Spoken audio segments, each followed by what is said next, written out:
Hello everyone, welcome to AI crack channel. तो आज हम शुरू करेंगे रिलेशंस एंड फंक्शंस का लेक्चर 2। आज के लेक्चर में हम फंक्शंस की बेसिक्स देखेंगे, डोमेन, कोडोमेन, रेंज और कुछ एग्जांपल्स करेंगे। रिलेशंस के भी कुछ एग्जांपल्स करेंगे पिछले लेक्चर के कंटिन्यूएशन में। तो बिना देरी के शुरू करते हैं। तो पिछले लेक्चर के कंटिन्यूएशन में एक एग्जांपल देखते हैं, देन प्रोसीड करेंगे आगे।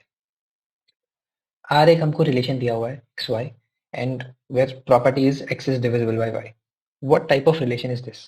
तो एक एक करके हम सारे सिमेट्रिक, रिफ्लेक्सिव, ट्रांजिटिव चेक करेंगे एंड कंक्लूड करेंगे किस तरह का रिलेशन है। सिमेट्रिक के लिए क्या कंडीशन होती है? If x is divisible by y then y is also divisible by x।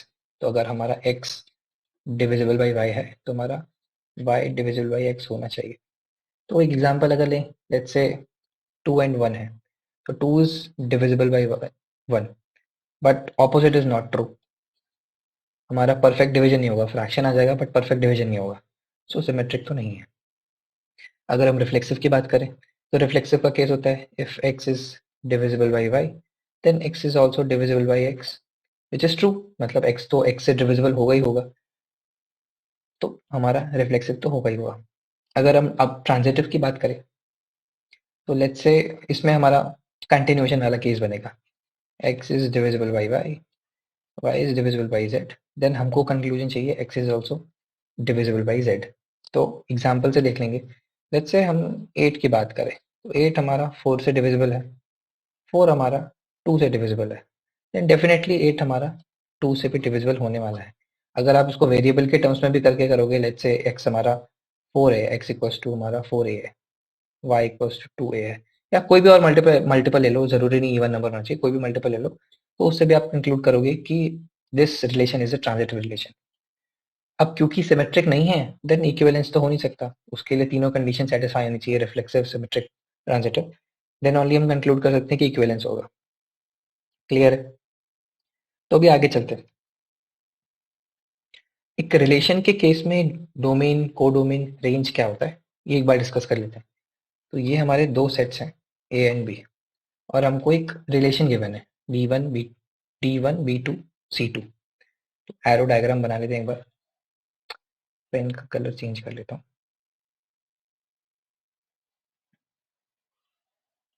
D1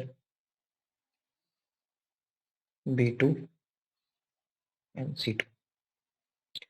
अगर हम डोमेन की बात करेंगे तो सेट ए के वो सारे एलिमेंट्स जो कि मैप्ड हैं। तो इस केस में क्या हुआ, बी, सी एंड डी। तो ए को हमारा डोमेन में कंसिडर नहीं करेंगे, ए हमारे सेट ए का पार्ट है, बट लेकिन जो स्मॉल ए है हमारा वो डोमेन का पार्ट नहीं है। डोमेन ए में वही आएंगे, डोमेन में वही एलिमेंट्स आएंगे जो कि मैप्ड है। तो हमारा डोमेन हो जाएगा इस केस में B, C and D. Codomain की बात करेंगे तो codomain is always set B. तुम्हारा कोडोमेन हमेशा सेट बी रहेगा, जो राइट साइड वाला हमारा सेट है, दिस वन। अब रेंज की अगर बात करेंगे तो रेंज में वही सारे एलिमेंट्स आएंगे जो कि हमारे मैप्ड है, जो 1 और 2 हमारा इसमें, 3 हमारा नहीं पार्ट है। 3 हमारे सेट बी का या फिर कोडोमेन का पार्ट है, बट लेकिन हमारे रेंज का पार्ट नहीं है, क्योंकि रेलेवेंट इनपुट्स हमारे बी, सी, डी थे, जिससे हमारी मैपिंग शुरू हुई थी, और मैपिंग एंड हमारी 1 एंड 2 पे हुई है। तो 1 एंड 2 सिर्फ मैप्ड है, तो हमारा जो रेंज होगा वो सिर्फ 1 एंड 2 आएगा। तो आर इस केस में हमारा आ जाएगा 1, 2। तो बहुत ही बेसिक सी डेफिनेशन है, एक बार वापस रिपीट करता हूँ। डोमेन वो सारे एलिमेंट्स हैं सेट ए के जो कि मैप्ड हैं, जैसे इस केस में बी, सी, डी। रेंज भी वो सारे एलिमेंट्स हैं सेट बी के जो कि मैप्ड हैं, जो कि इस केस में 1 एंड 2 है। And codomain is simply set B. तो आगे बढ़ते हैं। इनवर्स ऑफ अ रिलेशन, अभी तक हमने देखा था ये हमारा सेट ए था, ये सेट बी था, तो हमने इस तरह से मैपिंग देखी थी। इनवर्स के केस में हमारी इस तरह से मैपिंग होगी, बिल्कुल ऑपोजिट कर देंगे। तो अगर हमारा आर एक रिलेशन था A1 B2 C3 था, तो ऑपोजिट हो जाएगा 1A 2B 3C। तो एक बार एरो डायग्राम से मार्क कर लेते हैं, 1A 2B एंड 3C। बहुत ही सिंपल सा एरो डायग्राम है। तो ये हमारा आर इनवर्स हो जाएगा, this is are inverse. Clear है? आगे चलते हैं। हाँ, इसके केस में डोमेन, कोडोमेन, रेंज एक बार डिसाइड कर लेते हैं। अब जैसे हमारे एक नॉर्मल फंक्शन में जो सिंपल सा, सॉरी, नॉर्मल से रिलेशन में हमारा जो सेट ए था वो हमारा उसका जो पार्ट था, जो कि मैप पार्ट था, वो हमारा डोमेन था। अब सेम चीज हम इनवर्स रिलेशन में सेट बी के लिए कहेंगे। जो सेट बी है हमारा, उसमें से जो मैप्ड एलिमेंट्स हैं, दिस इज 1 2 एंड 3, इस केस में तो तीनों हो गए, बट अगर सपोज 1 नहीं हुआ रहता तो 2 एंड 3 हमारे जो होते हैं वो डोमेन के पार्ट होते हैं। बिल्कुल ऑपोजिट हो जाएगा रेंज के लिए ट्रू। जो सेट ए था, ए है अब, वो हमारा कोडोमेन का पार्ट हो जाएगा, तो ए बी सी हमारी कोडोमेन हो जाएगी। और रेंज भी हमारी इस केस में ए बी सी हो जाएगी, क्योंकि तीनों मैप्ड है। अगर कोई एक आध मिसिंग होता, लेट्स से ए मिसिंग होता, तो हमारा बी और सी हमारी रेंज हो जाती। तो ये चीज इस केस में क्लियर है। अब फंक्शंस की बात करते हैं, तो पहले हम एक क्वालिटेटिव डेफिनेशन से शुरू करते हैं, आइडिया लेने के लिए कि फंक्शंस का यूटिलिटी क्या है, फंक्शंस कैसे ऑपरेट होते हैं, काम कैसे करते हैं। तो फंक्शन लेट्स से हमारा एक मशीन है, सिंपल सा एक, let's say machine A, let's say एक जूसर है और कुछ नहीं, सिंपल सा घर में जूस निकालने के लिए जूसर है। तो सपोज हमने यहाँ से फ्रूट डाला कोई, तो यहाँ हमको जूस निकल के मिलेगा।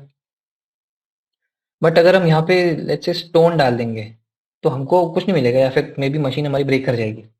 तो this is not a relevant input, this is a relevant input, और ये हमारा रेलेवेंट आउटपुट है।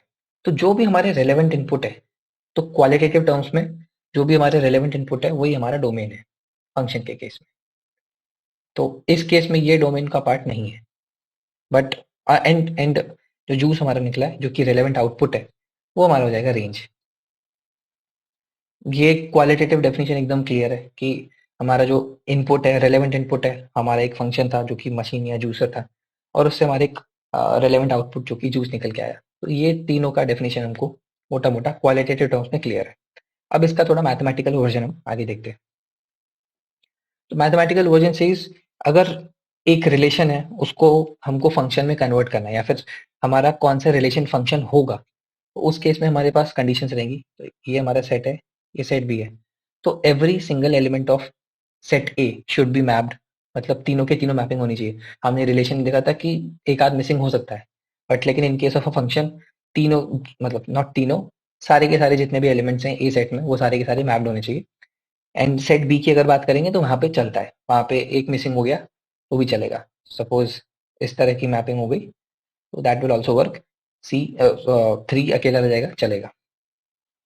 और सबकी सिर्फ एक ही इमेज होनी चाहिए, every element from A, set ए, सबकी सिर्फ एक इमेज होनी चाहिए। तो ए से अगर हम देखेंगे तो 1 इमेज है हमारी, बी से देखेंगे तो ये भी 2 हमारी एक सिंगल इमेज है, सी से देखेंगे तो भी हमारी 2 एक सिंगल इमेज है।